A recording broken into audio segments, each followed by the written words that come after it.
Nananatili ang posisyon ng Malacanang sa pagsusulong ng mapayapang resolusyon sa usapin ng Sabah. Sinabi ito ni President Edwin Lacerda sa harap na rin ng pagliham ng pribadong grupo para hingi ng tulong ng United Nations sa nasabing usapin. Ayon kay Lacerda, sa simula pa lamang ay umapela na sila sa tagasunod ng Sultan ng Sulu na bumalik sa bansa para isulong ang dialogo sa layuning maresolba ang usapin ng claim sa Sabah.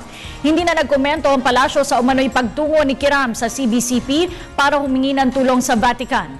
Samantala, pinabulaan na naman ng Malacanang report na hindi na maayos ang pagtrato sa Philippine diplomats ng kanilang Malaysian counterparts sa Sabah. We've always called for a peaceful resolution, Weng. That has not changed. Even up to now, we've always asked the Kiram family to desist.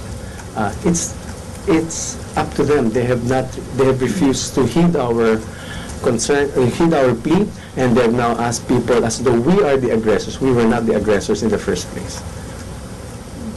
But relatedly, sir, yesterday, Sultan Jamalur Kiram III went to CBCP and is seeking Vatican support for their cause. I'm not sure if that's exactly what that came out. And I'm quoting here from Bishop Palma, there was not much that he had to offer except to say that he will listen to them. I have nothing more to say other than what was stated in the papers.